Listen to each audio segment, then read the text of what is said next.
Bismillahirrahmanirrahim. Assalamualaikum warahmatullahi wabarakatuh. Teman-teman semua, sahabat semua, selamat pagi semuanya ya. Alhamdulillah kita bisa bertemu ya, berjumpa lagi pada pagi hari ini di webinar merancang visi dan misi pernikahan muslimah.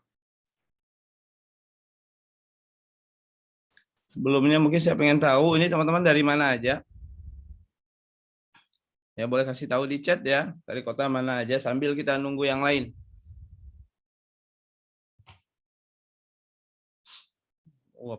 Pandeglang, Jambi, jauh ya, Masya Allah. Ada Jakarta, Tulungagung, Klaten,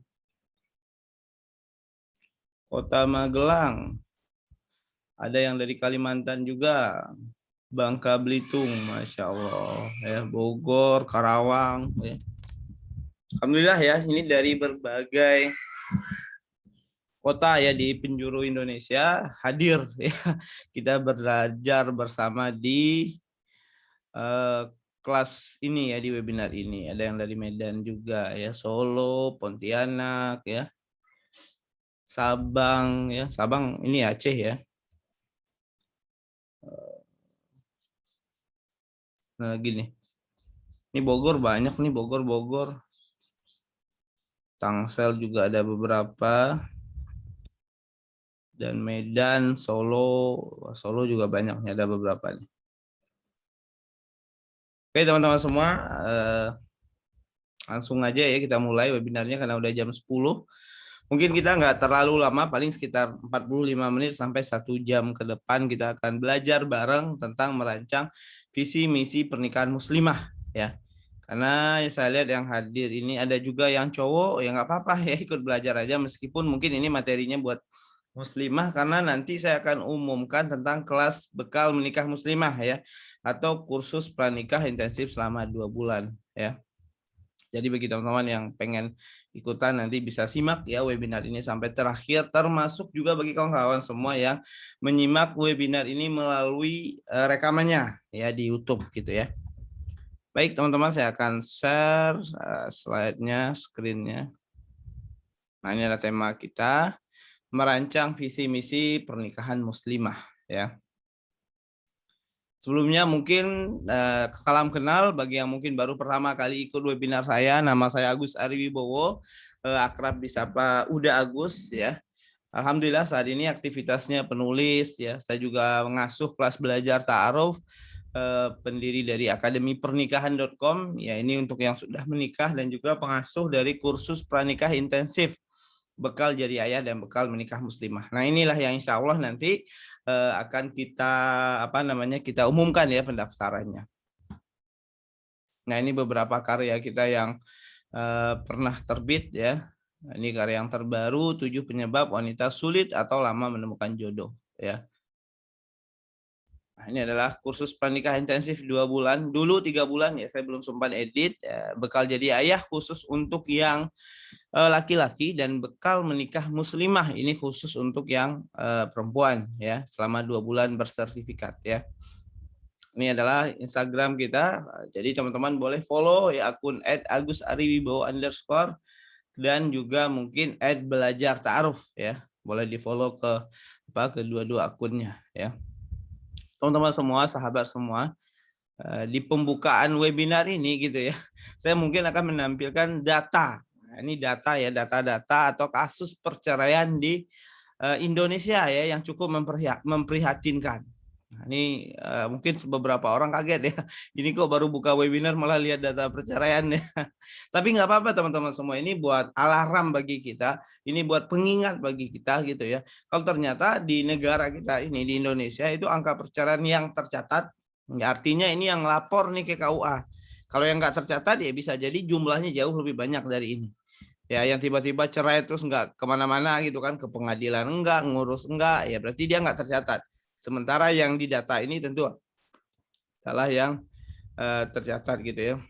Makanya di sini ditulis jumlah ini belum termasuk pengajuan cerai pasangan, bukan, ini non muslim ya. Jadi kalau kita lihat teman-teman semua, dari tahun ke tahun itu angkanya ya, angka perceraian itu meningkat. Nah, 2015 misalnya 353.000, di 2016 naik jadi 365.000, di 2017 naik menjadi 374.000, dan 2018 itu 419. 2019 itu naik ya, kalau saya nggak salah, seorang teman yang memang suka ini data mengatakan 450.000 ya. Memang belum rilis secara nasional gitu ya kayak gini, tapi sekitar segitu. 2020 ya, karena kita diuji di daerah oleh yang namanya pandemi COVID-19 ya, coronavirus gitu kan, kemungkinan besar jumlahnya meningkat lagi ya. Karena banyak orang ya yang ngelapor ke saya pribadi aja, ada beberapa orang yang mau gugat cerai menggugat cerai pasangannya ya, suaminya, karena udah nggak kerja, nggak ada duit dan seterusnya lah. Ya, apalagi pertikaian di rumah ketika diterapkan yang namanya work from home ya, WFH, yang selama ini mungkin ketemunya sehari cuma sejam 2 jam, ini ketemu 24 jam dalam satu hari bareng-bareng di rumah. Ditambah lagi dengan persoalan ya anak kelas sekolah online gitu ya, makin dah ya pusingnya gitu ya. Dan kemungkinan besar juga di 2020 itu angkanya meningkat. Nah, kalau teman-teman perhatikan di sini juga itu ada warna pink dan ada warna abu-abu. Nah, yang pink itu artinya adalah cerai gugat istri ya. Yang abu-abu itu adalah cerai talak suami ya. Nah, artinya ya, dari sekian banyak data ini, kalau teman-teman melihat ini 70% atau mungkin 75%-nya berwarna pink. Ya, artinya banyak para istri yang mungkin nggak puas gitu ya, nggak ridho, nggak bisa menerima gitu, atau mungkin merasa terzolimi oleh suaminya dan pada akhirnya gugat cerai. Jadi lebih banyak yang gugat cerai itu adalah wanita ya dibandingkan laki-laki gitu ya. Nah, kenapa hal ini terjadi? Ya, setidaknya ada 2 teman-teman semua penyebabnya. Ya, atau 3 deh ya, 3 penyebab ya. Yang pertama ya, karena mungkin kurangnya pemahaman ya dari seorang laki-laki bagaimana menjalankan perannya sebagai qawwam, perannya sebagai pemimpin di keluarga, sehingga dia tidak mampu atau tidak bisa memimpin keluarganya dengan baik. Ya, mungkin kurang pemahaman juga tentang apa-apa aja yang menjadi kewajibannya. Ya, kurang juga mungkin ilmu ya bagaimana berkomunikasi yang baik gitu ya dengan pasangan. Sehingga pada akhirnya banyak para istri yang mungkin tidak puas dan seterusnya, yang pada akhirnya gugat cerai. Itu yang pertama ya, dari suami. Yang kedua adalah bisa jadi juga ya suaminya udah baik gitu kan, qawwamnya bagus gitu, tapi para istrinya yang mungkin tidak bersyukur ya, yang tidak ridho ya, tidak merasa puas gitu kan, masih ngingat mantan gitu ya, dan penyebab lainnya ya. Nah, yang ketiga adalah bisa jadi dua-duanya bermasalah ya. Suaminya kepemimpinannya bermasalah, istrinya juga bermasalah di bagian ketaatan dan dalam mendapatkan ridho suaminya. Sehingga pada akhirnya itu memicu ya terjadinya perceraian. Nah, kalau kita lihat kenapa sih perceraian itu terjadi, maka yang paling tinggi ya teman-teman bisa lihat ya di yang paling bawah itu, yang paling tinggi adalah karena perselisihan dan pertengkaran yang terjadi secara terus-menerus ya. Jadi kenapa orang cerai, ternyata penyebab utamanya yang paling banyak itu bukan karena uang ya, ekonomi ya nomor 2 lah gitu ya. Cukup banyak 105.000, tapi yang jauh lebih besar itu ternyata adalah perselisihan dan pertikaian secara terus-menerus ya, sehingga pada akhirnya merasa nggak sevisi, nggak sefrekuensi, dan pada akhirnya bercerai ya. Ini nokta merah ya perkawinan di Indonesia. Nah, karena keadaannya seperti ini, realitanya seperti ini gitu ya. Memang pernikahan itu adalah suatu hal yang menggembirakan. Semua jomblo pengen nikah. Ya, tapi jangan sampai melihat pernikahan itu hanya dari yang indah-indahnya saja. Ya. Kenapa? Karena di dalam pernikahan itu ya, kalau bagi kawan-kawan yang udah nikah gitu ya, welcome to the jungle ya, selamat datang di rimba gitu ya. Itu kata-kata yang mungkin sering ya diucapkan ke pengantin baru. Ya, karena kalau jomblo itu ngelihat pernikahan itu seru ya, apalagi kalau ngelihatnya di sosmed gitu kan, fotonya gitu ya, jalan-jalan barengnya dan seterusnya, itu kan kulit luarnya. Ya, tapi ketika udah masuk ke dalamnya, wah banyak drama, banyak tantangan, banyak hal yang menguji kesabaran. Ya, nah itu semua membutuhkan yang namanya apa? Bekal ilmunya.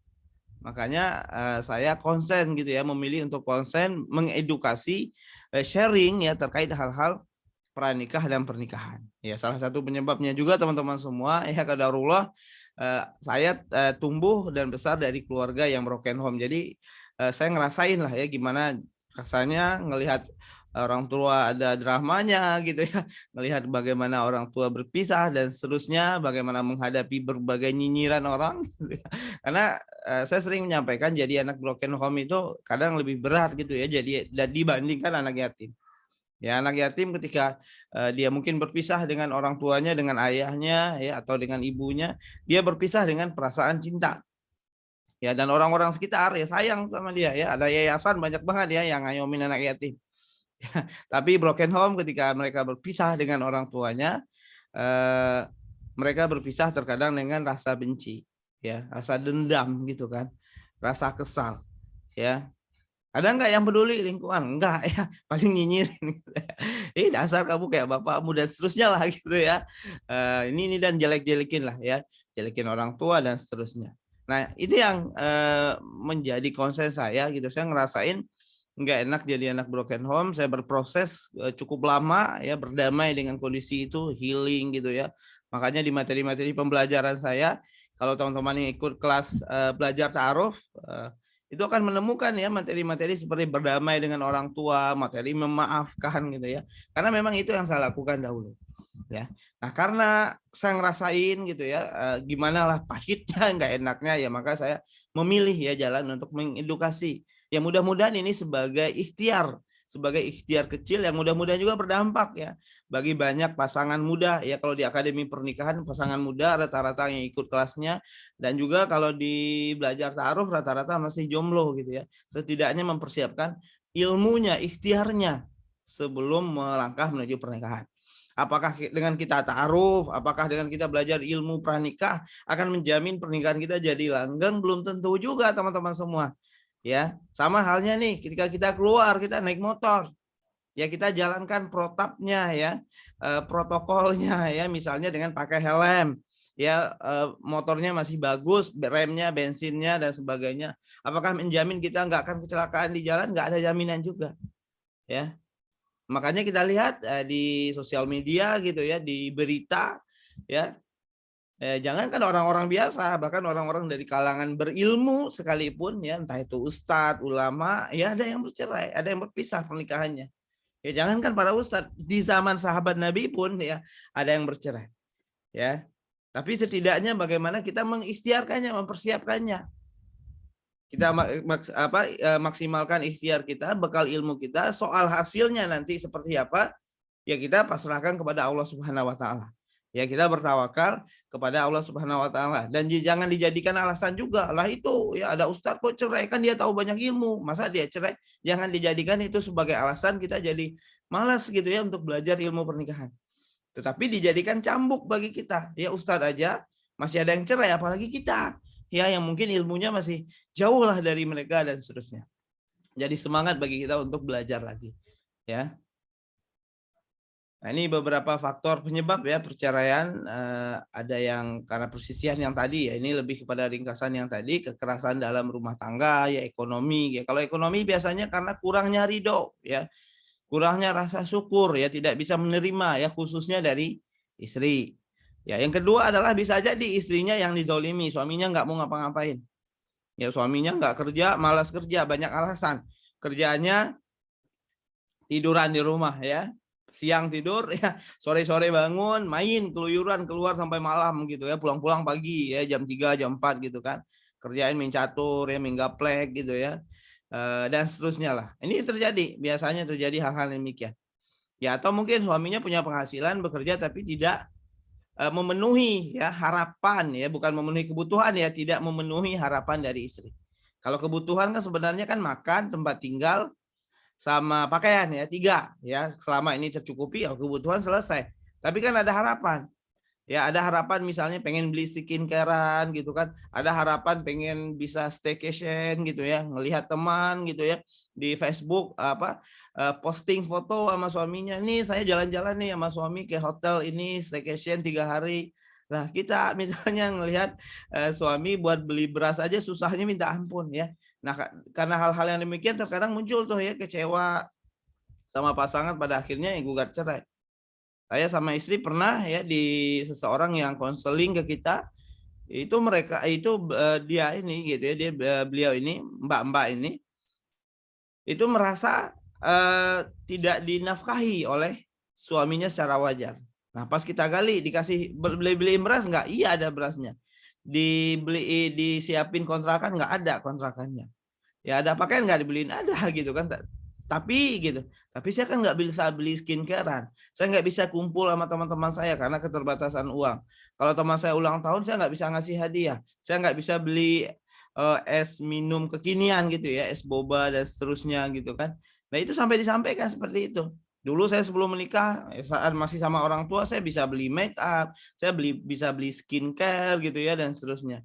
Sekarang ya skincare-nya, make up-nya air wudhu aja gitu ya, air putih gitu ya. Nah ini teman-teman semua muncul kekecewaan. Makanya di kelas belajar ta'aruf itu saya selalu sampaikan, ya persoalan ekonomi ini dibahas secara tuntas. Ya, jangan dibasa-basiin, jangan dianggap tabu. Tanya penghasilan suaminya berapa, calonnya. Ya, pertama tanya sumbernya dari mana untuk memastikan kehalalannya. Yang kedua adalah tanya penghasilannya berapa. Untuk apa? Untuk mengukur ke diri teman-teman. Ya kira-kira dengan penghasilan suami segini saya bisa nggak ya ridho dan taat. Karena saya tahu setiap muslimah itu pasti beda-beda ya gaya hidup dan standar hidupnya. Mungkin mbak-mbak di sini aja nih yang ikut pasti beda-beda. Ada mungkin yang makan di warteg nggak masalah. Tapi ada juga mungkin yang sekali makan itu harus di resto dan seterusnya. Ya mungkin ada juga di sini mbak-mbak yang kemana-mana naik kereta ya berdiri gitu ya gelantungan nggak masalah gitu kan. Tapi mungkin ada juga mbak-mbak di sini yang kemana-mana terbiasa naik dengan mobil yang ada AC-nya, mobil pribadi dan seterusnya. Ini kan beda nih standar hidup dan gaya hidup beda-beda. Nah sekarang ketika dalam proses ta'aruf nanti teman-teman coba ukur kira-kira laki-laki ini bisa nggak ya saya ridho dengannya. Ya kira-kira bisa nggak ya saya menerima kondisinya. Jangan sampai nanti setelah menikah standar hidup teman-teman berubah drastis gitu kan. Yang awalnya tinggal di rumah gede, terus pindah ke kosan gitu ya, bukan kontrakan ya, tapi kosan petakan ya. Nah di sana yang biasanya sebelum menikah pakai AC, di sana pakai kipas angin gitu kan. Yang biasanya sebelum menikah setiap hari kalau makannya itu apa makanan yang seimbang gitu kan, ada lauk, sayur, buah gitu ya. Nah ini pakai tempe aja udah gitu ya. Nah kira-kira bisa nggak menerima kondisi itu? Ya, kalau misalnya bisa menerima silakan. Tapi kalau misalnya nih merasa nggak bisa untuk menerima, kayaknya saya sulit untuk ridho, ya nggak apa-apa juga menolak. Ya dan itu bukan hal yang disalahkan ya, hal yang boleh ya menolak karena hal tersebut. Ya, kan nanti kita dibilang mata duitan, bukan mata duitan ya, bukan matre itu dalam hal berlebih-lebihan. Ya, kalau dalam hal berlebih-lebihan misalnya nih minta mobil sport gitu sama suaminya gitu kan, minta bulan madunya ke apa ke Dubai gitu ya, ke Qatar gitu misalnya, ke apa namanya Khalifah apa Burj ya, menara Burj yang di Dubai gitu, itu mungkin berlebih-lebihan gitu ya. Kalau misalnya standar penghasilan suaminya nggak sampai segitu ya calonnya, tapi setidaknya untuk standar hidup lah. Kira-kira teman-teman bisa nggak ngukur gitu ya. Kalau misalnya sekiranya nggak ini sulit untuk menerima, nggak apa-apa ditolak. Ya, jadi yang ditanyakan saat ta'aruf itu apa? Sumber penghasilan dari mana, jumlah penghasilannya berapa, dan yang ketiga adalah pengeluarannya apa aja. Nah, kita pernah juga dapat kasus ya seorang wanita, seorang istri yang berat atau sulit menerima ketika suaminya membiayai keluarga suami. Ya, jadi dia cerita waktu itu penghasilan suaminya 3 juta dan 1 juta dipotong untuk orang tua suaminya. Ya, nah dia merasa berat ya, dia merasa kayak nggak ridho, kayak nggak ikhlas gitu ya. Nah kita tanya, emang dulu pas taruh itu nggak dibahas? Nggak dibahas katanya. Keuangan dibahas nggak? Nggak juga. Ya jadi baru tahu setelah menikah dan kaget. Ya, jadi kalau penghasilan 3 juta dipotong 1 juta buat keluarga suami ya emang kecil, sisanya 2 juta. Ya. Ya di 2 juta insya Allah bisa lah ya untuk memenuhi kebutuhan hidup ya. Ya, tapi memang mepet itu ya, pas-pasan itu. Jadi nggak bisa nabung, nggak bisa beli ini itu, nggak bisa jalan-jalan dan seterusnya. Nah ini perlu juga ya. Jadi sebelum menikah, mbak-mbak tanyain ke calonnya, kamu pengeluarannya apa aja, tanggungan wajibnya apa aja. Ya tanggungan wajibnya ke orang tua mungkin dan seterusnya. Ya balik lagi ya, diukur lagi kira-kira saya bisa nggak ya ridho dengan kondisi ini gitu ya. Lalu tanya juga hutang ya. Kita juga pernah ada kasus seorang yang mau nikah ya, calonnya terlilit utang ya, jumlahnya ratusan juta ya. Pernikahannya diundur-undur terus jadinya. Ya kenapa? Karena bingung gitu. Jadinya dilema gitu kan, mau nikah uang nggak ada, setelah menikah pun ya kemungkinan besar kan pusing mikirin utang. Jadi ini penting juga ditanya ke calonnya punya utang nggak? Karena anak-anak muda zaman sekarang itu agak rada-rada ngeri gitu ya. Usia 20 tahunan itu banyak yang udah punya utang. Ya, ini biasanya dampak dari pinjol ya. Saya punya teman masih sendiri ya, masih single ya, usia 25-an tahun, utangnya sampai 23 juta. Ngeri banget ya, itu hutang dari pinjol. Ya, yang terus berbunga gitu kan. Karena sekarang kita kan dimudahkan gitu ya, kemana-mana ada kemudahan gitu ya. Untuk minjam online itu cuma cukup foto KTP ya sama wajah gitu udah selesai, 15 menit 5 menit cair duitnya ya. Nah, banyak orang yang akhirnya kecanduan dan pada akhirnya banyak anak-anak muda yang terlilit utang gitu ya. Atau mungkin karena investasi ikut-ikutan ya. Wah, investasi A nih, bisnis A ikut A. Katanya sih banyak nih profitnya gitu kan. Tapi nggak dipelajari dengan baik ya, ternyata investasi bodong gitu kan. Ternyata tipu-tipu dan seterusnya. Jadi begitu ya teman-teman semua. Nah, yang ketiga itu ya selain ekonomi adalah meninggalkan salah satu pihak ya. Nah, ini berarti tentang tanggung jawab nih masalah.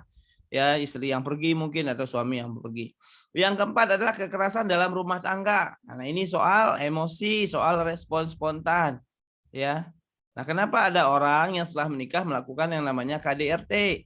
Karena dia memiliki respon spontan ya. Respon spontan itu adalah respon yang muncul secara otomatis ketika seseorang itu marah. Ya, jadi memang ada beberapa orang yang respon spontannya itu ketika dia marah adalah mukul. Ya, jadi ketika dia marah itu dia mukul. Makanya terjadi yang namanya KDRT. Ya, istrinya bermasalah, melakukan kesalahan, suaminya marah langsung mukul gitu kan, sampai memar, sampai luka-luka dan seterusnya.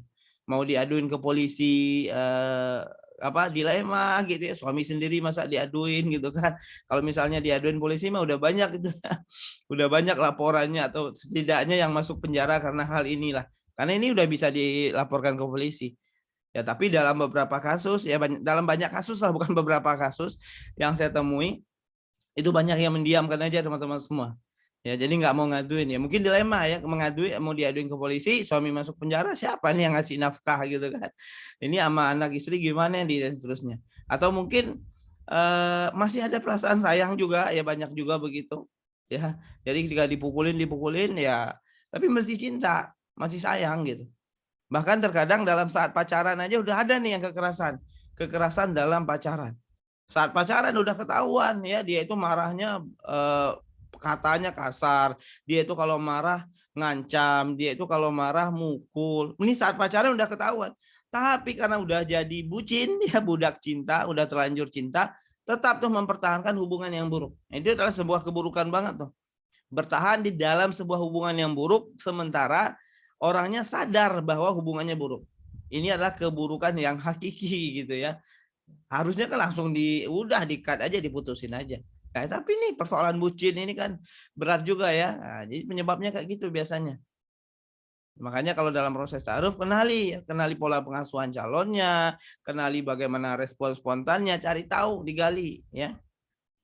Nah, ini yang lain-lain lah gitu ya. Ini banyak ya, tapi nggak terlalu signifikan ya jumlahnya.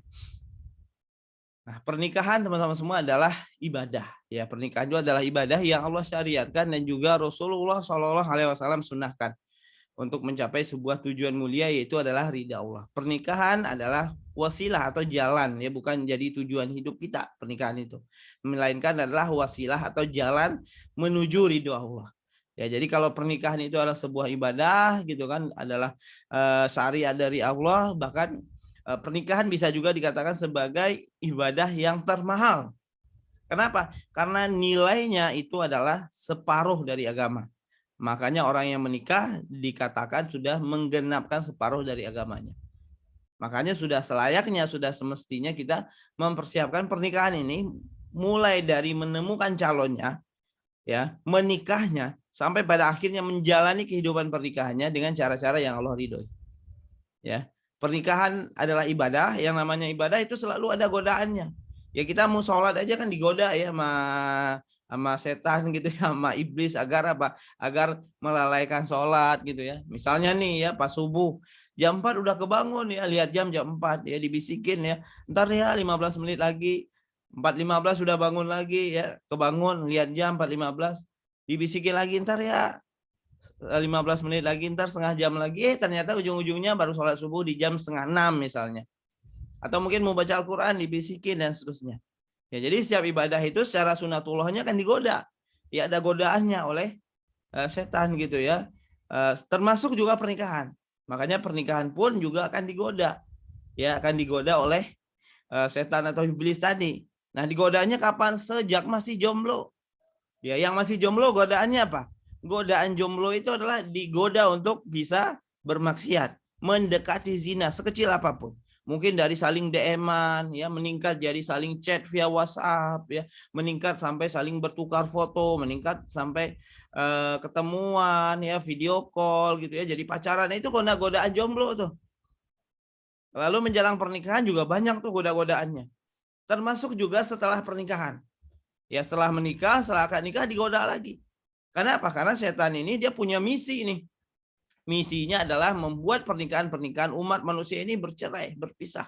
Itu misi besarnya setan. Ya. Jadi dalam sebuah hadis itu pernah diriwayatkan iblis gitu ya sebagai sebagai bosnya para setan ini mengumpulkan prajuritnya. Dan dia bertanya kepada prajuritnya, "Apa yang telah kalian lakukan?"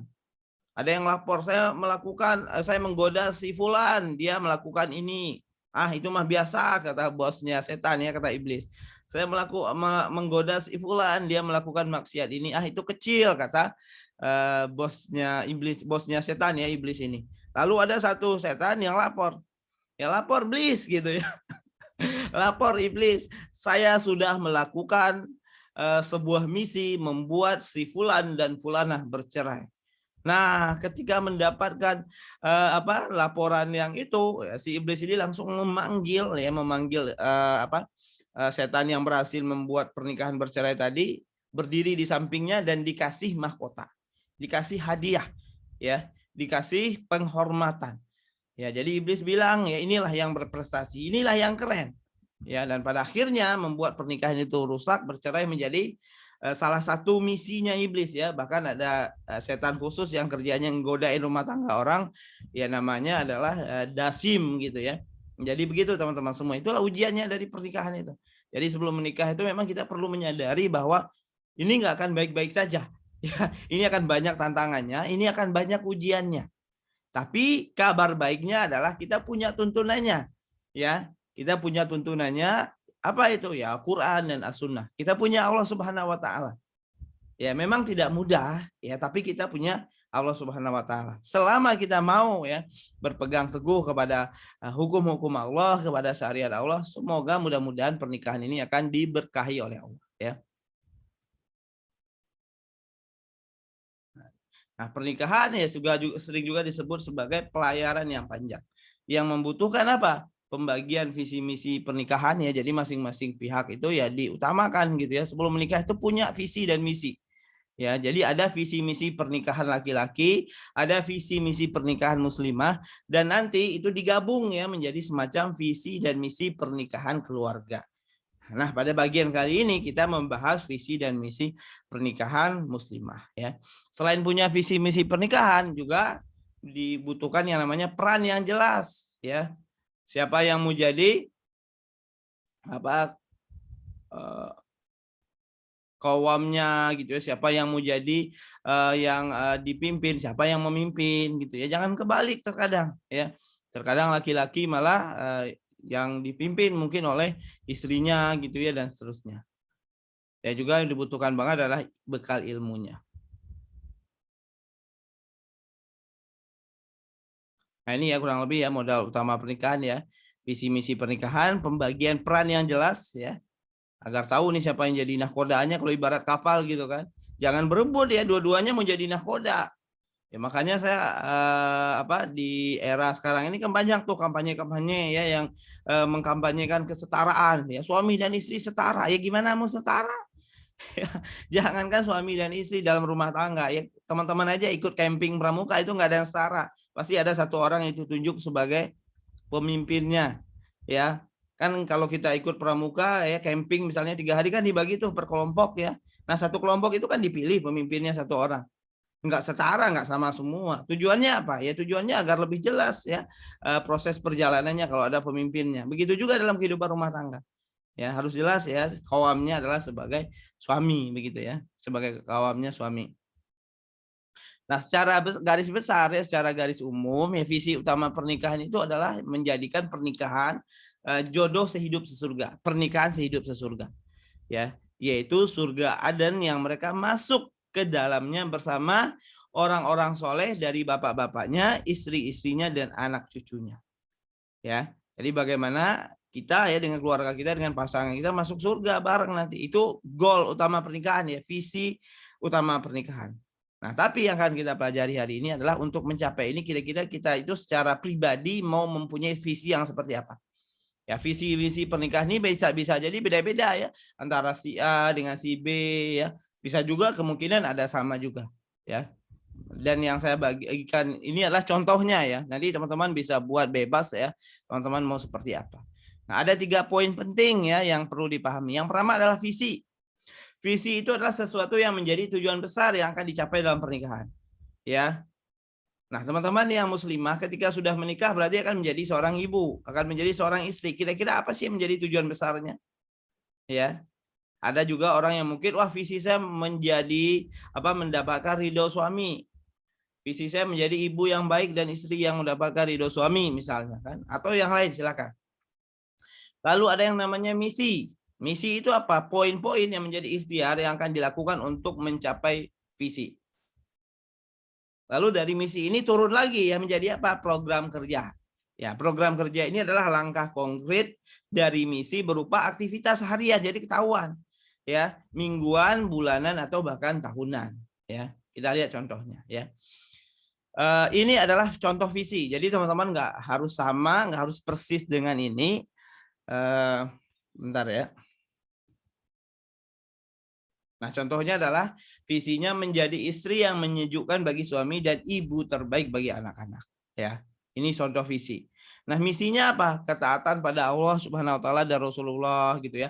Membersamai suami dengan pelayanan terbaik ya, prioritaskan ridho dan ketaatan pada suami, prioritaskan mendidik dan membersamai anak-anak, tetap berbakti dan menjalin silaturahim dengan keluarga besar dan lain-lain. Ya, kalau mau lebih dari ini boleh nggak? Boleh. Ya. Nah, ini contohnya ya, teman-teman semua. Nah, lalu ini diturunkan menjadi proker ya dari misi. Jadi kalau di sini ada punya berapa misi ini? Sebentar ya. Nah, ini ada 1, 2, 3, 4, 5. Berarti nanti teman-teman semua akan diturunkan ini menjadi semacam proker-prokernya. Proker itu ya program kerja. Ya. Misalnya kita ambil contoh ketaatan pada Allah Subhanahu wa taala dan Rasulullah. Maka prokernya adalah sholat wajib di awal waktu. Jelas ya, konkret. Baca Al-Quran minimal 5 lembar per hari. Setiap ada perselisihan nih dengan pasangan, coba cari solusinya. Ya di Al-Quran, hadis, atau tanya ulama, tanya ustadz gitu ya. Jadi nggak memperdebatkan pendapat sendiri. Nah, banyak orang berselisih di dalam kehidupan rumah tangga itu adalah sama-sama mempertahankan ego ya, pendapat sendiri. Jadinya adu argumen. Ya, coba digali, dicari kira-kira kalau persoalannya begini gimana nih solusinya. Sebagai contoh ya, seorang suami dan istri berselisih. Nah, penyebabnya adalah seorang istri yang merasa tidak senang ya atau merasa cemburu ketika suaminya chat-chatan dengan teman SMA-nya. Jadi si istri ini protes ya. Mas, kamu kenapa kok chat-chat sama teman SMA-mu? Aku nggak suka, cemburu ya, nanti gini loh, nanti baper dan seterusnya. Terus suaminya juga balas protes lagi. Ini kan cuma teman, ini bukan mantan, bukan pacar, ya biasalah cuma tanya kabar dan seterusnya.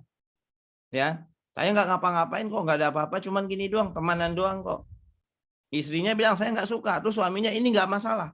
Kalau ini diperturutkan secara terus-menerus, akhirnya apa? Akhirnya akan jadi debat. Suami mempertahankan argumennya bahwa chat dengan lawan jenis itu boleh aja, nggak masalah. Ya kan dia nggak ngapa-ngapain gitu alasannya. Sementara istri merasa nggak suka ya, ada cemburu dan seterusnya. Kalau masing-masing pihak bertahan ya dengan argumennya masing-masing, ya pada akhirnya debat berkepanjangan. Nah, sekarang coba cari solusinya di Al-Quran dan hadis.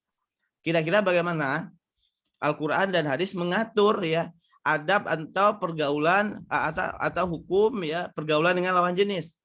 Maka kita akan temui misalnya di Al-Quran di kepada laki-laki ya untuk menjaga mata, untuk menjaga hati, untuk menjaga kemaluan gitu ya. Jangan dekati zina gitu.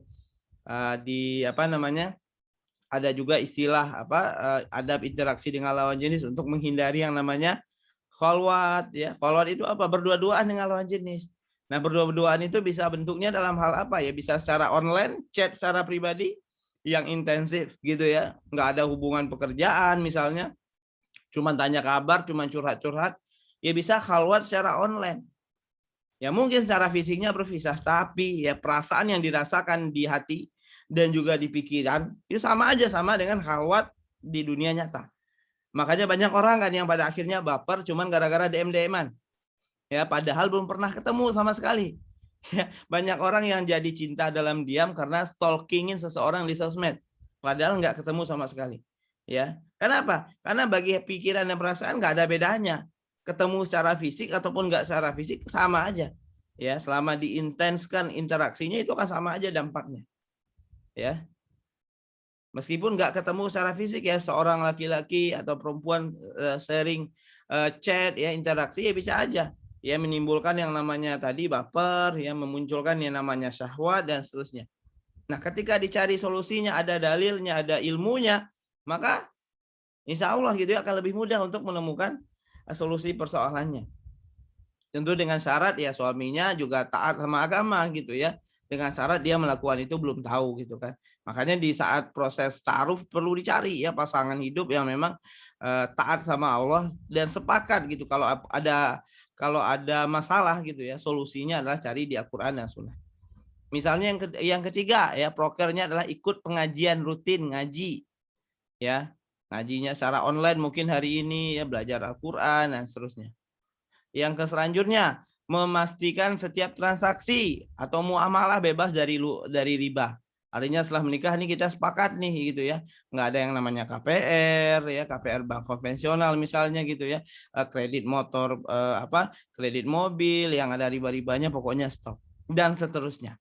Ya, jadi teman-teman semua nanti masing-masing misinya itu diturunkan menjadi broker.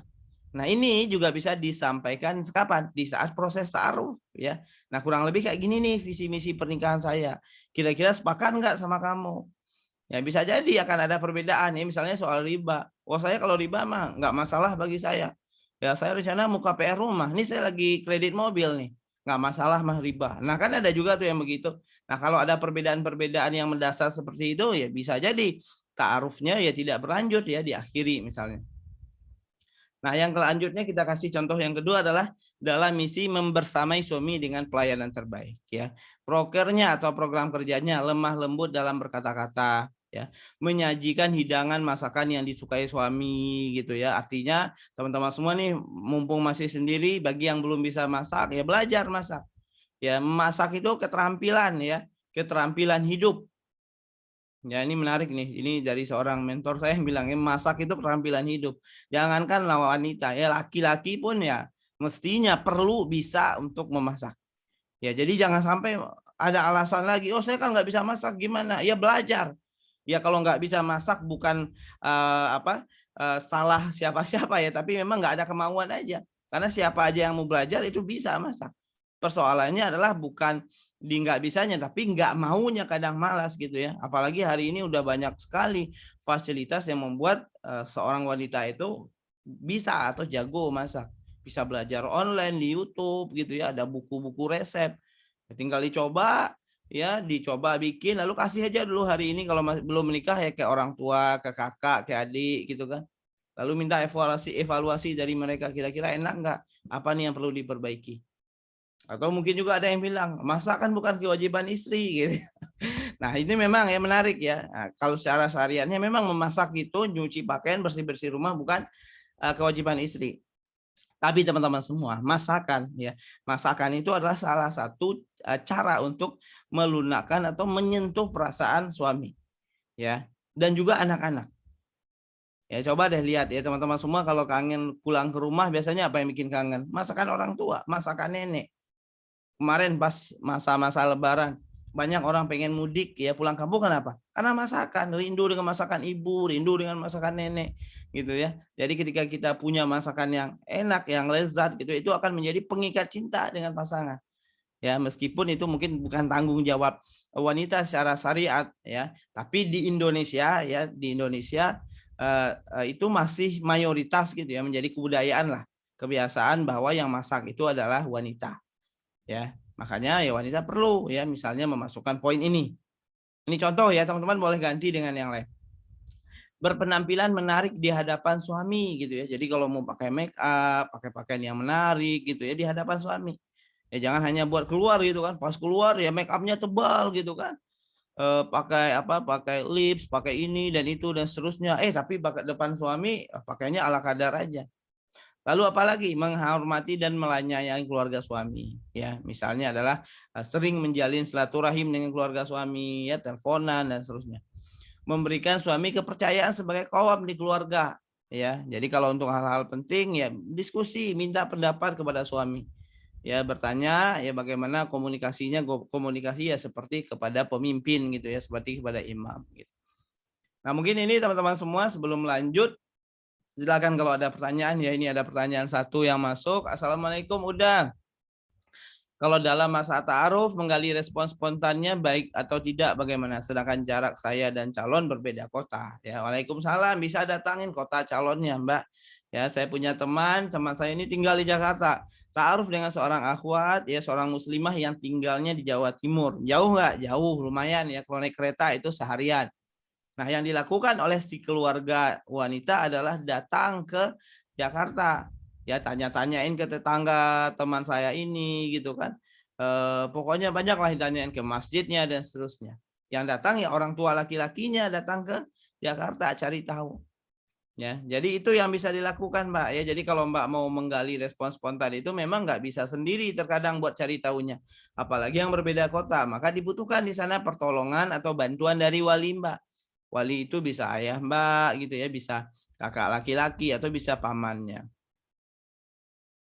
Assalamualaikum, saya mau tanya bagaimana hukum menolak tinggal serumah dengan mertua? Boleh ya, tapi sampaikannya sebelum menikah di saat proses ta'aruf.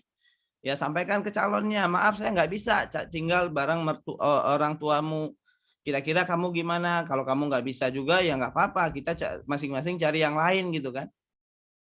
Ya jadi bukan berarti memaksakan kehendak juga. Misalnya nih suami Mbak butuh buat tinggal bareng ibunya misalnya. Ya mungkin dia ngerawat ibunya, ngerawat ayahnya. Lalu dipaksain, kalau mau nikah sama saya nggak mau tinggal sama ibumu. Ya jangan begitu. Ya berarti Mbak tinggal cari aja ya laki-laki lain yang memang tidak tinggal dengan orang tua atau tinggal mandiri. Nah biar juga ya orang itu laki-laki tersebut cari cari istri yang mau atau ridho tinggal bareng orang tuanya. Ya, wanita kan masing-masing beda-beda ya value hidupnya. Ada wanita yang mau tinggal bareng mertua, ada yang enggak.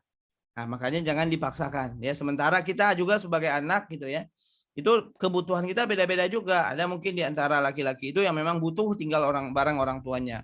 Bagi mbak-mbak juga ada tuh ya. Ada mungkin yang di antara mbak-mbak di sini yang hadir perlu untuk tinggal bareng dengan orang tuanya, anak bungsu, orang tua, udah sepuh kan nggak mungkin ditinggalin, ya. Berarti kan mengharuskan untuk tinggal bareng dengan orang tua. Nah ini dikomunikasikan sebelum menikah, dijadikan semacam perjanjian pranikah, ya. Dan dalam hal ini ya dibicarain aja dengan calonnya ya, bukan dipaksain. Kamu harus ikut ya, keinginan saya bukan gitu. Ya udah gimana enaknya aja gitu ya, kalau suaminya mau tinggal bareng orang tua sementara mbaknya nggak mau, ya sudah tinggal mbak cari yang lain yang sesuai dengan harapan mbak, biar juga laki-laki itu cari yang lain gitu ya. Jadi sebenarnya sesederhana itu ya. Kalau bicara idealnya gimana ya, idealnya pisah. Ya jadi setelah menikah itu pisah tinggalnya antara anak dengan orang tua atau mertua. Itu ideal. Tapi kehidupan kita lagi-lagi tidak selalu ideal. Ya, ada yang mungkin anak bungsu, orang tuanya sakit, yang memang dibutuhkan oleh orang tuanya, diharuskan orang tua tinggal di rumah. Nah, itu kan nggak bisa ditolak lah gitu ya. Jadi ada kekhususan yang memang bisa ditoleransi. Assalamualaikum, udah cara yang baik untuk meminta restu sama orang tua untuk menikah dalam proses ta'aruf bagaimana? Ya disampaikan ke orang tua ta'aruf itu apa, seperti apa prosesnya, sehingga pada akhirnya orang tua paham ya. Ta'aruf itu gini-gini loh gitu ya. Jadi sehingga orang tua insya Allah akan merestuinya gitu ya. Terkadang orang tua kan tahu ta'aruf itu ya sepengetahuan saya ya. Para orang tua itu tahu ta'aruf cuma tukar CV doang. Tahu ta'aruf cuman ketemu sekali doang lalu nikah. Tahu ta'aruf itu berkenalan lewat biro jodoh ya. Itu adalah pemahaman-pemahaman yang sepotong-sepotong tentang ta'aruf ya. Padahal di ta'aruf mah kita membahas tentang respon spontan ya. Kita ngebahas tentang keuangan di dalam ta'aruf gitu ya. Jadi nggak cuma tukar CV doang. Ya, memang ada beberapa orang yang cuma tukar CV doang lalu ta'aruf, tapi itu bukan ta'aruf yang sebenarnya bukan begitu ya. Jadi banyak yang mungkin masih gagal paham lah ya, salah paham dalam ta'aruf. Oke, karena belum ada pertanyaan, saya lanjut ya sedikit lagi. Nah, ini adalah peran-peran yang mungkin nanti akan dijalani setelah menikah ya. Peran sebagai suami kita cepatin aja ya. Peran sebagai istri, sebagai anak, sebagai menantu, sebagai orang tua, dan juga sebagai bagian dari masyarakat ya. Nah, lalu nanti ada namanya bekal-bekal pernikahan ya yang perlu disiapkan ya, bekal spiritual, bekal pemahaman tentang agama, bekal menikah dari kepribadian dan mental, bekal menikah dari sisi keuangan dan wawasan berumah tangga ya. Nah, sebelum masuk sesi tanya jawab, saya mohon izin ya teman-teman menginformasikan tentang kursus pranikah online ya. Mungkin di antara teman-teman ada yang tertarik ya belajar lebih intens selama 2 bulan gitu ya. Jadi nanti bisa mengikutinya ya. Jadi program ini 2 bulan dan bersertifikat ya. Apa aja yang didapatkan, yang dipelajari ya 13 kali webinar, lebih dari 20 modul tulisan ya, lebih dari 20 akses video ya, ada konsultasi diskusi grup dan juga ada kesempatan ta'aruf ya di Biro Ta'aruf Terminal Hati. Nah, ini adalah poin-poin yang didapatkan. Nah, temanya apa aja? Nah, pembelajarannya nanti Juli Agustus ya. Temanya tanggal 3 sampai 4 Juli itu teman-teman ada sekitar 3 sesi webinar ya. Pagi hari Sabtu pukul 9 sampai 11 itu temanya merancang tujuan hidup dan menyelaraskannya dengan value hidup. Lalu ada cara cerdas melepaskan emosi ya, belajar self terapi dan insya Allah akan membantu kamu untuk move on, berdamai dengan masa lalu, mudah memaafkan. Yaitu Sabtu pukul 20 dan juga Ahad ya pukul 9. Ini adalah webinarnya ya. Nah, memang yang intens itu berdekatan jaraknya hanya di tanggal 3 sampai 4 saja. Nah, sementara selanjutnya kita akan belajar setiap Kamis ya, Kamis malam pukul 20.00 sampai 22 itu di bulan Juli. Materinya ada merancang keuangan keluarga ya, konsep pernikahan Islami ya, mahar, khitbah, akad, nikah hingga walimah, talak dan perceraian, fondasi berumah tangga, bagaimana mencintai dan lebih mencintai pasangan ya, seni menghadapi konflik ya, fondasi komunikasi suami istri, ilmu membangun hubungan baik dengan orang tua, ilmu pengasuhan anak dan seterusnya gitu ya. Ini adalah hal-hal yang akan kita bahas di webinar selama 13 kali webinar nanti. Jadi Juli dan Agustus ya. Ini adalah beberapa testimoni yang ikut. Alhamdulillah ini udah berjalan 17 angkatan dan teman-teman kalau daftar sekarang berarti masuk di batch atau angkatan yang ke-18 ya. Alhamdulillah juga banyak yang udah menikah gitu ya. Ini beberapa di antaranya testimoninya. Saya nggak perlu bacakan ya. Teman-teman mungkin bisa lihat sekilas ya. Nah, ini biaya belajarnya biaya berapa? Murah banget ya, cuma 650.000 aja. Ya, jadi 650.000 itu kalau dibagi 12 ya, satu kali webinarnya ya sekitar 50.000 lah gitu ya. Nah, tapi kabar baiknya ya buat teman-teman semua ada diskon spesial yaitu menjadi 325.000 ya, Masya Allah ya. Ditambah lagi dengan kemudahan bisa dicicil selama 2 bulan dengan DP minimal 100.000 ya. Dan juga kabar baiknya lagi ya, saya suka ngasih orang kabar baik nih ya. Untuk pendaftaran sampai 20 Juni 2021, teman-teman semua nggak perlu bayar 650, nggak perlu juga bayar 325 ya, tapi cukup 200.000 saja ya. 250.000 saja. 250.000 saja dengan kemudahan dicicil selama 2 bulan dan DP 100.000. Ya, jadi insya Allah ini investasi yang baik, terbaik untuk kehidupan pernikahan ke depannya ya sebagai bekal ilmu menuju pernikahan. Nah, silakan ya yang mau daftar, ini format pendaftarannya, bekal menikah muslimah, nama lengkap, asal kota, kirim ke nomor WhatsApp yang ini. Dan khusus alumni belajar ta'aruf ya, batch 1 sampai 49 teman-teman cukup bayar 150.000 aja. Ini spesial lagi ya khusus alumni. Kalau yang umum ya bukan alumni 250, yang alumninya 150. Ya, jadi nanti tambahin aja keterangan bahwa teman-teman alumni kelas belajar ta'aruf ya. Silakan, karena apa? Karena kuotanya terbatas ya, mungkin maksimal sekitar 100 sampai 150 ya pesertanya yang kita terima ya, agar maksimal juga belajarnya. Oke, saya akan jawab pertanyaan-pertanyaan yang masuk. Silakan bagi teman-teman yang mau bertanya boleh ketik di fitur Q&A ya. Di fitur Q&A aja ya, jangan di chat. Ya, nah ini chatnya udah saya off kan, jadi nggak bisa chat dulu. Jadi teman-teman fokus aja di fitur Q&A ya. Assalamualaikum, udah bagaimana menyikapi yang pada awalnya bersikap serius di awal sampai menyampaikan kepada orang tua bahwa ingin melamar melalui telepon.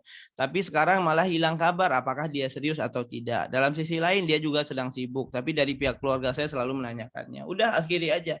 Ya, jadi kalau yang nggak jelas begitu diakhiri aja. Ya. Terlepas alasannya mau dia sibuk atau apa ya, pada intinya dia nggak serius. Ya. Kalau dia serius tentu dia akan ke rumah, nggak cuma nelpon doang. Ya, jadi diakhiri aja, di stop, ya, jangan berharap lagi ke dia. Ya, karena kalau diharapkan malah jadi ngabisin waktu ya menunggu sesuatu yang tidak pasti. Assalamualaikum, udah saya tipe yang tidak terbiasa berhutang, namun orang tua punya beberapa hutang dan sudah agak terbiasa dengan gaya hidup berhutang ini. Adakah saran agar bisa mengajak orang tua untuk berhenti berhutang dan bagaimana cara membicarakan tentang hal ini ke calon suami?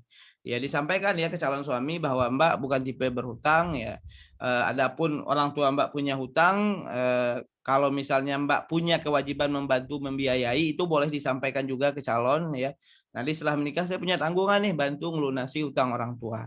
Ya. Nah, selanjutnya adalah bagaimana cara mengubah ya, menstop kebiasaan berhutang. Coba dilihat dulu ya orang tua Mbak itu biasanya keperluannya hutangnya buat apa? Nah, ini bisa dikenali, bisa digali, dicari tahu ya. Apakah buat memenuhi kebutuhan atau memang hanya untuk hal-hal yang bersifatnya keinginan.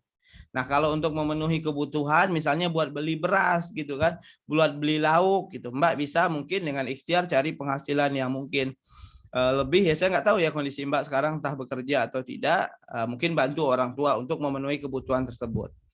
Lalu kalau misalnya hutang itu hanya untuk hal-hal yang bersifat keinginan, misalnya beli kulkas baru dan seterusnya, maka dicoba ya dikomunikasikan baik-baik ya.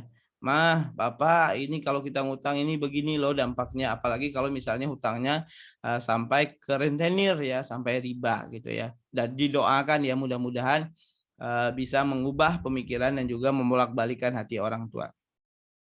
Assalamualaikum, mau tanya biasanya apa yang jadi pertimbangan seorang ikhwan untuk tidak melanjutkan ta'aruf? Secara CV cocok sama keluarga sudah ditujui, tapi tiba-tiba si ikhwan tidak lanjut dengan alasan belum diberi kemantapan. Ya biarin aja, apapun pertimbangannya nggak perlu kita pikirin. Ya, jadi yang muslimah nggak perlu mikirin juga alasannya apa. Ya karena kalau dipikirin pusing sendiri, karena setiap ikhwan itu punya alasan atau pertimbangan yang berbeda-beda. Ada mungkin laki-laki yang pertimbangannya karena fisik, tapi juga ada yang mungkin karena value hidup yang berbeda. Ada juga mungkin yang karena belum siap nikah ya, dia mengatakan belum ada kemantapan, padahal dirinya yang belum siap menikah. Jadi pada intinya kalau ta'aruf itu kan proses mengenali ya, mengenali calon dan menemukan kecocokan atau ketidakcocokan. Jadi akan wajar saja. Akan wajar saja ada yang merasa cocok, wajar juga kalau ada yang merasa tidak cocok. Nah, dalam proses mengakhiri pun nggak perlu ngasih alasannya. Ya, kalau cowok udah ngakhirin atau mungkin akhwatnya yang mau akhirin, udah akhiri aja. Nggak usah dipikiri lagi. Fokus aja ikhtiar ke depannya. Ya, nggak perlu dikasih alasan kenapa, agar nggak kepikiran. Karena lagi-lagi setiap orang itu kan punya value hidup atau harapan beda-beda. Misalnya nih ada laki-laki yang bilang, saya nggak cocok sama kamu karena keluarga kamu beda sama keluarga saya. Mungkin dia bilang alasannya begitu. Ya, kalau alasan dikasih tahu dampaknya adalah bisa jadi kepikiran sama si wanitanya. Atau wanita bilang ke cowok, kamu pendek makanya saya nggak mau sama kamu, saya mau cari cowok yang tinggi. Akhirnya cowoknya jadi insecure setelah itu, saya pendek gak ada yang mau sama saya gitu kan. Makanya alasan itu nggak perlu. Ngapain kita mikirin alasan, yang ada hanya bikin kita kepikiran gitu ya. Yang penting adalah jadi diri yang terbaik, ya fokus perbaiki diri, pantaskan diri, ya nanti seperti apapun kondisinya, hasilnya ya kita pasrahkan kepada Allah. Ya setiap orang ya punya inilah ya, punya masing-masing inilah harapan atau value hidup masing-masing dalam menolak atau melanjutkan proses ta'aruf. Jadi kita cukup menghargai saja ya. Assalamualaikum Ustadz, izin bertanya, bagaimana jika perempuan menolak seseorang yang ingin bertaaruf dengan kita, sedangkan kita udah tahu sikap cowoknya? Boleh ya, menolak ajakan ta'aruf boleh, mengakhiri ta'aruf boleh, menolak lamaran pun juga boleh ya. Jadi itu hal yang dibolehkan. Udah bagaimana cara menggali respon spontan calon ta'aruf, bagaimana ya? Oh ini udah tadi ya, yang jarak jauh tadi dengan datang ke kotanya bisa, yang datang adalah wali mbak misalnya ya. Assalamualaikum Ustadz, mau tanya bagaimana pendapat Ustadz mengenai laki-laki yang bilang mau serius tapi menunggu jawaban si perempuan dulu dan dia tidak ada tindakan apapun untuk meyakinkan perempuan sebelum perempuannya jawab iya, dan harus gimana menyikapinya? Ya kalau Mbak sebagai perempuan yang dimaksud ya tinggal bilang aja Mbaknya mau nggak sama dia gitu ya. Karena memang ada laki-laki yang seperti itu juga. Ya kalau perempuannya pengen nunggu juga dari ikhwannya, jadinya saling tunggu-tungguan. Ya, tapi kalau saran saya ya taruh dulu, proses dulu kenalan. Nanti dalam proses kenalan itu kan bisa saling mengetahui ya. Baru lebih mudah menyampaikan apakah akan lanjut atau tidak ya. Assalamualaikum Ustadz, mau bertanya bagaimana pendapat Ustadz mengenai laki-laki yang bilang serius. Oh ini udah ya. Dan dia tidak ada tindakan apapun untuk meyakinkan perempuan, ya nggak apa-apa, nggak perlu juga ya meyakinkan perempuan itu. Bagi saya sih nggak terlalu perlu ya, cukup taruh aja, kasih tahu diri kita seperti apa, kelebihan kita bagaimana, tinggal diserahkan perempuannya mau apa enggak gitu ya. Jadi nggak perlu juga mendekati ya, merayu dan seterusnya ya. Kalau memang dalam konsep pacaran memang ada ya proses merayu begitu ya, agar agar diterima gitu ya. Assalamualaikum, udah izin bertanya. Tadi disampaikan pada saat taruh boleh menanyakan tentang hutang pada calon. Jika calon merasa risih dan keberatan atas pertanyaan dan tidak menjawab, apakah boleh seperti itu? Bagaimana cara menyikapinya? Kalau dia risih dan keberatan untuk menjawab, berarti dia punya masalah dengan hutang.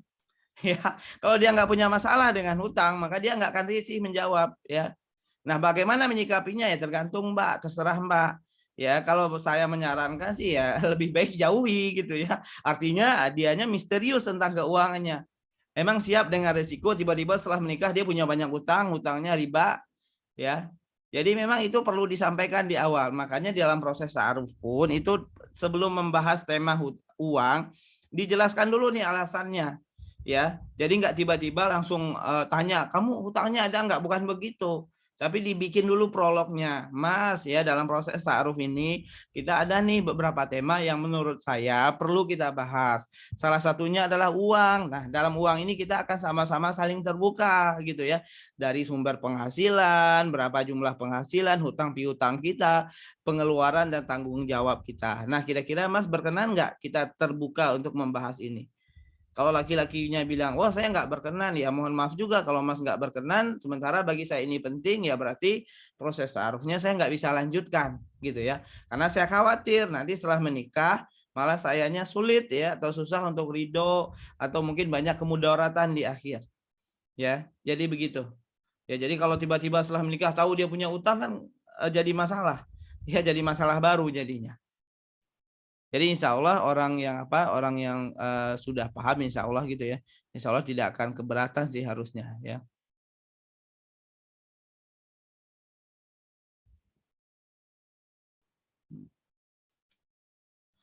Assalamualaikum Ustadz, saya mau bertanya. Ini udah bagaimana cara? Ini udah. Assalamualaikum Ustadz.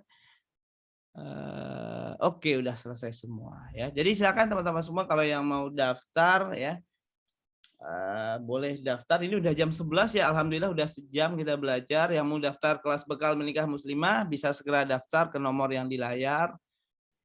Oh, ada pertanyaan lagi ya. Ini insya Allah yang terakhir ya. Pertanyaan terakhir. Oh, ada 2 ya. Insya Allah lah ya, saya jawab lah ya kalau udah masuk ya. Assalamualaikum Ustadz, mau bertanya, jika salon sudah berniat serius namun saya melihat ibunya memiliki banyak hutang sedangkan penghasilan si calon hanya cukup untuk kehidupan sehari-hari. Bagaimana baiknya ya Pak Ustadz? Ya, yang pertama adalah dari Mbak sendiri gimana? Kira-kira Mbak mau nggak ketika suami Mbak sudah menikah nanti harus berbagi gitu ya, berbagi rezeki suami itu dengan ibunya untuk melunasi hutangnya. Itu dulu ya, Mbaknya ridho nggak? Yang mungkin bisa saja dalam perjalanan nanti akan kekurangan dulu, akan bersabar dulu ya. Nah itu dulu yang pertama. Kalau ridho nggak masalah ya nggak apa-apa. Tapi kalau misalnya keberatan dan nggak ridho ya jangan dilanjutkan. Nah yang kedua juga tanya sama calonnya, kira-kira calonnya punya ide nggak, punya rencana nggak, punya gagasan nggak buat meningkatkan penghasilannya. Ya dia tahu nih orang tuanya punya banyak hutang, dia harus lunasin, dia juga mau nikah. Nah, sementara penghasilannya hari ini standar gitu kan, apakah dia akan tetap bertahan dengan penghasilannya yang standar tersebut atau mungkin dia akan mikir cari cara buat nambah penghasilan. Misalnya dia belajar jualan, dia jadi freelance ya, pagi kerja sampai sore ya, sore sampai malam dia kerja lagi apa gitu ya, ojek online atau apalah. Jadi banyak hal ya sebenarnya yang bisa dipertimbangkan ya, tapi lagi-lagi keputusannya ya di Mbak sendiri ya, karena Mbak yang akan menjalaninya nanti. Assalamualaikum, udah mau tanya, ada laki-laki yang suka secara diam-diam dari 2018 sampai sekarang dan saya belum berani mengungkapkan ke laki-laki itu dan diri saya merasa mau menunggu si laki-laki sampai dia selesai belajar tahun depan. Padahal laki-laki itu tidak pernah berkata mau menikahi atau berjanji kepada saya. Itu saya harus bagaimana ya? Sebelumnya kami ada komunikasi 2018 sampai 2021 itu terhitung komunikasinya. Kalau ada kepentingannya yang dibahas. Ya boleh diajak taaruf duluan ya. Jadi kalau suka tertarik sama lawan jenis ya lebih baik ya untuk apa? Untuk mengajak taaruf secara duluan. Yang ngajak ta'arufnya bukan menyatakan perasaan ya, tapi adalah menyampaikan niat untuk ta'aruf disampaikan melalui perantara. Jadi nggak disampaikan secara langsung gitu ya. Sehingga pada akhirnya nanti Mbak tahu ya apakah laki-laki itu juga mau dengan Mbak atau tidak. Kalau dia mau ya mungkin berarti ada kemungkinan jodoh ya kalau cocok. Tapi kalau dianya nggak mau ya dihargai keputusannya dan ikhlas menerima. Tidak perlu untuk galau, patah hati dan seterusnya. Udah saya sedang ikhtiar ta'aruf, sudah beberapa kali gagal setelah tukar CV. Ini sekarang lagi proses ta'aruf tukar CV lagi. Cara memantapkan hati bahwa dia calon yang baik untuk saya bagaimana? Udah. Yang pertama adalah siapkan dulu Mbak punya yang namanya kriteria jodoh.